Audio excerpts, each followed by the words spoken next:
Day 24 of my 3D print shop remodel. What's on the agenda for today? Well, keep watching. I'll show you. Welcome to 3D Accuracy, where I'll talk about 3D printing, 3D product design, and 3D injection and die-cast mold design. So now that I've gotten the border completely finished around the perimeter of the shop, all along the walls, all the way around is all done, we're on to that pole in the center of the shop. I got to get that painted. And it's already, what time? The clock on the desk that's not back up on the wall yet, almost oh, no, not quarter to four, almost 10 to 4. 10 to 4 Friday afternoon. So all business is done. I can get out here and do some things. So what I want to do is get rid of all of this junk off these desks. I want to move these over towards the wall, open up the shop a little bit. I need to move all these things over that direction because once I get this pole painted, then we're going to start looking at laying this floor this weekend. And I want to start in this center, and I want to move this way and that way and then this way and get all these machines repositioned and back up and get them running. And I don't know how long it'll take to do the floor. I've never done that type of a project before. It's a first thing for me. So we'll see. We'll play it by ear and see what happens. But first, before I move all the printers, I have to take the shop vac and I want to vacuum that whole area over there. So I got all the crud off the floor, get rid of the old empty paint cans, get those out of here, and vacuum this entire area. But I won't bore you with that. You don't need to watch me vacuum the shop. Yeah, I think that would be a little boring. Watch me push the vacuum around the shop. I don't need to see that. So let me get the vacuuming done and the machine's moved, and then I'll give you an update, show you what everything looks like, and then I'll see if I can get that pole painted today, and then wash the floors. I got to do that too. I got to wash them yet before we start laying tile. And then take the chalk line and find centers and measure and get everything, blah, blah, blah, blah, blah, blah. Lots to do. So we'll see what we can get done here this afternoon.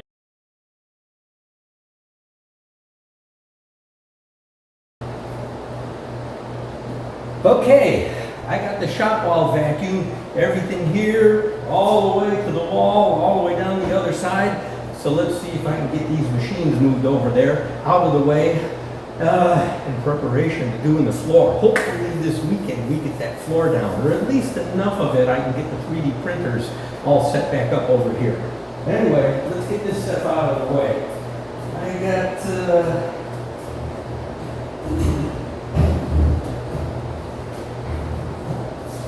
there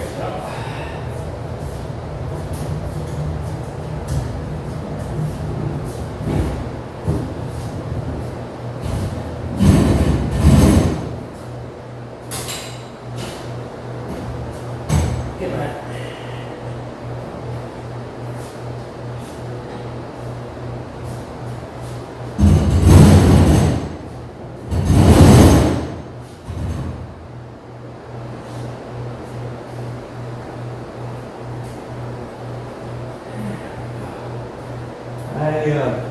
I figure on doing that end of the shop last, so I want to clear out as much here as I can, get all the floor here, and then I'll move in that direction last. So that's why all the machines are going that way. I want to get them out of the way so I got room to move and lay floor.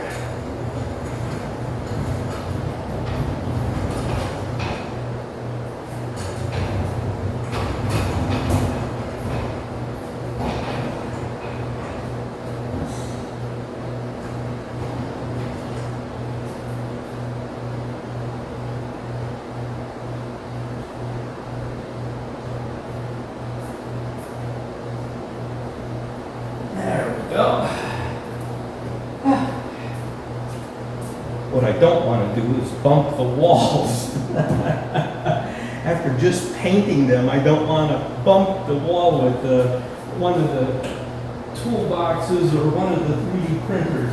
That would not be a fun thing. These things, they don't look that heavy, but would you believe this thing is like 600 and some pounds? 620 pounds, something like that.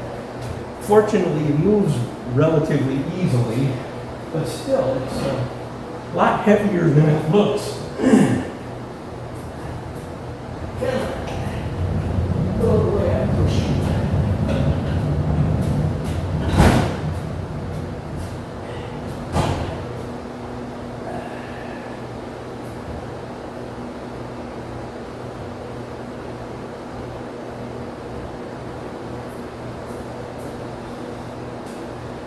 Okay. And this one weighs like 950 pounds.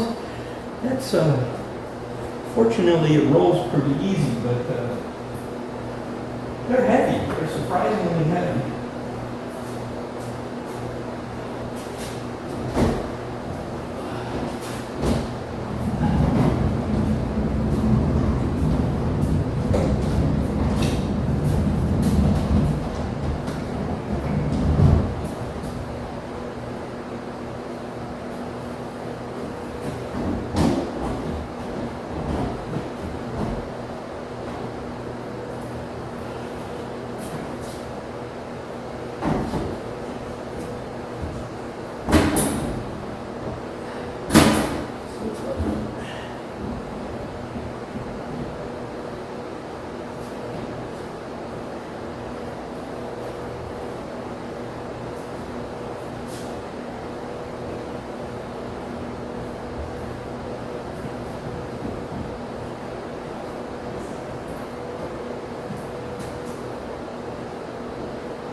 Just wanted to make sure the wheels on that one weren't sitting in the crack on the expansion joint. It's all set up and it's hard, but I don't want it sitting there for several days, you know, an extended period of time. It felt like it was wanting to settle in that thing, so I pushed it a little bit more, get the wheel out of the expansion joint. Don't want that. Now this guy, let's put him over here for now. That'll work.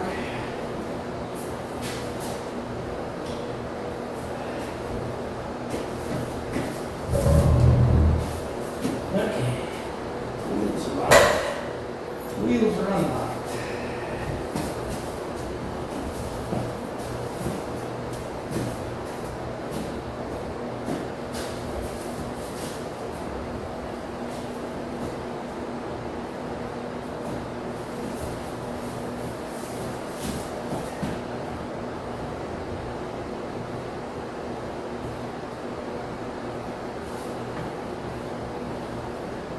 There we go. And actually, this one, I need to use this one early in the week, so I need to get that guy uncovered and cleaned up. But that opens up this whole area for laying the floor. Now I just got to put away all the stuff on the workbench and on the desk and get this out of the way. Machines are out of the way. Now I got to clean that pole, see if it needs a little sanding, if there's any little rusty spots, and give that guy a coat of paint, and then that's done and out of the way. Okay, let's get to it. More work to do. Okay, it's almost 10 o'clock p.m. in the evening. I got about, I don't know, 3.5, 4 hours out here. I stopped for dinner, that sort of thing.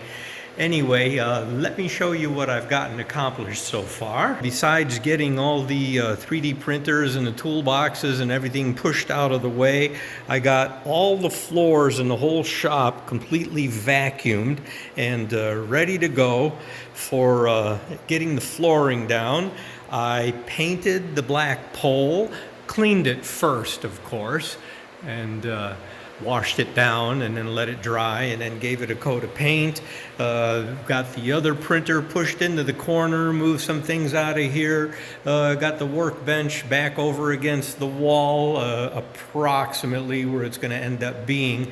so that I've opened up this entire area here on this side of the shop so I can go ahead and start laying the floor. And I put one floor plank down right approximately in its starting place. Right, the center of the shop is right about there. I've got to measure it tomorrow. Actually, what I'll do is wash the floor first. Well, before I do that, let's back up and do this in correct order. I was going to move the boxes of the floor planks over to the other side of the room. In fact, I moved a couple of them over here. I'll show you. What I want to do is line them up along the wall on this side, 1 through 24, or I may get 1 through 12 and then stack them too high, number them, and then pull planks out as I need them, so that what I'm doing is laying the floors down like from box 1, 2, 3, 4, 5, 6, all the way down as I work the room. And then just repeat at the other end. Then the next row, instead of starting with number 1, I'll start like with number 6, and I'll stagger it like every fourth of this, every 6 boxes, I'll stagger it so that it doesn't have the same planks from the same box right next to each other. That way, if there's any little indiscrepancies between the lots, when they made the planks, you won't notice it. It'll mix in and blend in nicely. Because 2 of the boxes, I actually was 2 boxes short, so I had several of these from a few years ago, and I just went and bought 2 more boxes, a month ago, a couple of weeks ago, something like that. Now I started moving them over, and then I realized they were dusty, dirty, even though I had them covered and down tight. All that grinding from the cement work that I did when I did the floors, it just got into everything up underneath there. So what I really need to do is vacuum those boxes off and wipe them down before I move them. So I'm not going to do that this evening. I'll do that tomorrow, and then after I get that done, then I'll wash the floor. I got to wash this entire area. I'll do this whole thing through here as much as I can get. And then after that, I have to paint the prep down, the liquid that I have, and then I can start, once I lay paint the prep down, then I got to lay the chalk lines. I got to get the center and get the line, because there will be a line right on this corner so that all the planks line up that corner of the plank, and then when the one goes in the other direction, the inside corner will hit that same line so that I get the floor straight. And then when I do, the next row over, what I'm planning on doing is doing this one row first all the way to the wall, then doing the next row over all the way to the wall, all the way to the wall, all the way to the wall. I'll keep moving over and do this whole corner. And then I can start going in the other direction and do the same thing there. And then when I get the back wall done, now I can move some of the 3D printers, the ones that go back there. I can get these over there, and I can move, everything onto that side and then do this other side of the shop. So I've got a plan. We'll see how it goes. It's always good to have a plan, but you always have to be flexible because you never know what's going to happen. I may end up, I didn't realize this or that or some other thing or blah, blah, blah, blah, blah, and then all of a sudden, we're changing the way we're doing it. It didn't work out the way I thought. So, one step at a time, we'll get it all done. I hope you really enjoyed this video. If you're ever in need of 3D product design, 3D injection mold design, 3D die-cast mold design, or 3D printed prototypes or production parts, please feel free to contact me. You can find contact information in the video description. I look forward to hearing from you and to being of service to you. Thank you for watching. As always, I appreciate it. See you on 3D Accuracy's next video.